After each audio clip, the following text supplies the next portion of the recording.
श्री शिवाय नमस्तुभ्यम दोस्तों। भोले बाबा का आशीर्वाद आप लोगों पर हमेशा बना रहे। मेरे YouTube चैनल महाकाल की दीवानी पर आपका स्वागत है। मेरी दी हुई जानकारी अगर आप लोगों को अच्छी लगे तो प्लीज़ मेरे चैनल को सब्सक्राइब कीजिए, जिससे नई नई जानकारियाँ आप लोगों को मिलती रहें।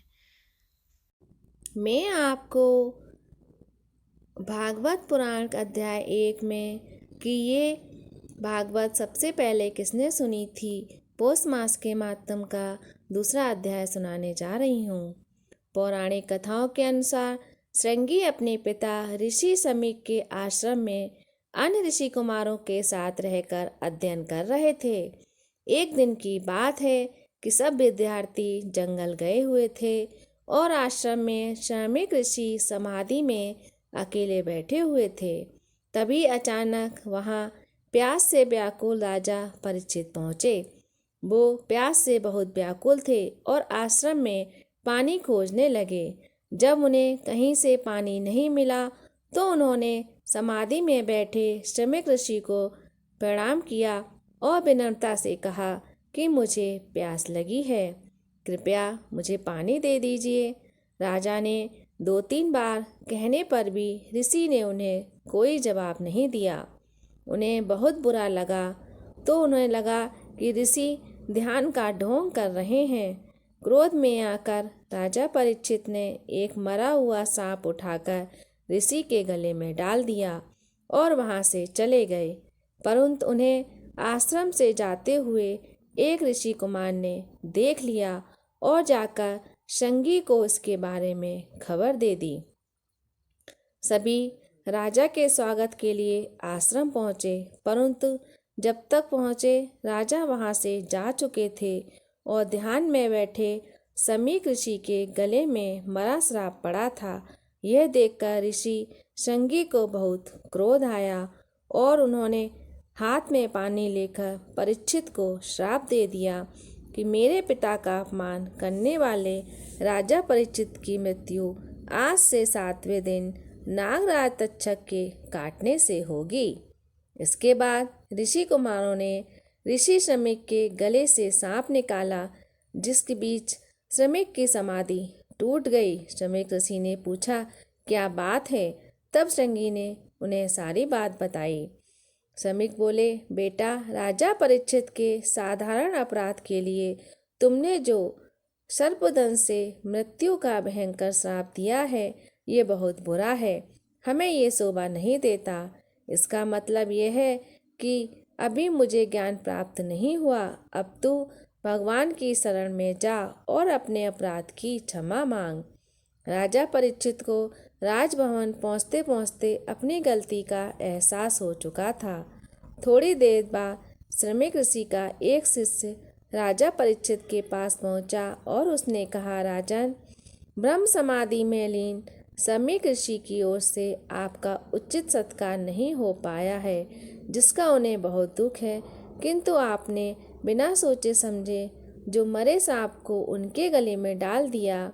इस कारण उनके पुत्र श्रृंगी ने आपको आज से 7वें दिन सांप काटने के मृत्यु का शाप दे दिया है, जो कभी असत्य नहीं होगा। इसलिए आप मेरी बात माने तो 7 दिन तक अपना पूरा समय ईश्वर चिंतन में लगाए रखें, ताकि आपको मोक्ष मिल सके। ये सुनकर राजा को संतोष हुआ कि मेरे द्वारा हुए अपराध के लिए मुझे उचित दंड मिल गया है। इसके बाद राजा परीक्षित व्यास पुत्र सुखदेव मुनि के पास पहुँचे और उन्हें भागवत कथा सुनाने के लिए कहा। सुखदेव जी ने परीक्षित को 7 दिन भागवत कथा सुनाई। कहा जाता है, राजा परीक्षित को भागवत कथा सुनाते हुए सुखदेव को 6 दिन बीत गए और उनकी मृत्यु में बस 1 दिन शेष रह गया। लेकिन राजा का शोक और मृत्यु का भय कम नहीं हुआ। तब सुखदेव जी ने राजा को एक कथा सुनाई। एक राजा जंगल में शिकार खेलने गया और रास्ता भटक गया। रात होने पर वह आसरा ढूंढने लगा। उसे एक झोपड़ी दिखाई दी, जिसमें एक बीमार बहेलिया रहता था। उसने झोपड़ी में ही एक और मलमूत्र त्यागने का स्थान बना रखा था और अपने खाने पीने का सामान झोपड़ी की छत पर टांग दिया था। उसे देखकर राजा पहले तो ठिठका, पर कोई और आशय ना देखकर उसने बहेलिये से झोपड़ी में रात भर ठहरने के लिए प्रार्थना की। बहेलिया बोला, मैं राहगीरों को अक्सर ठहराता रहा हूँ, लेकिन दूसरे दिन जाते समय वे झोपड़ी छोड़ना ही नहीं चाहते, इसलिए आपको नहीं ठहराया जा सकता। राजा ने उसे वचन दिया कि वह ऐसा नहीं करेगा। सुबह उठते उठते उस झोपड़ी की गंध में राजा ऐसा बच गया कि वो वहीं रहने की बात सोचने लगा। इस पर उसकी बहेलिये से बहस भी हो गई। वह झोपड़ी छोड़ने में भारी कष्ट और शोक का अनुभव करने लगा। कथा सुनाकर सुखदेव ने परीक्षित से पूछा, क्या राजा के लिए झोपड़ी का झंझट करना उचित था? परीक्षित ने कहा, वह तो बड़ा मूर्ख था जो अपना राजकाज भूलकर दिए हुए वचन को तोड़ना चाहता था। पर वह राजा कौन था? तब सुखदेव ने कहा, परीक्षित, वह तुम स्वयं हो। इस मलमूत्र की कठोरी देह में तुम्हारी आत्मा की अवधि पूरी हो गई है। अब इसे दूसरे लोग जाना है, पर तुम झंझट फैला रहे हो। क्या यह उचित है?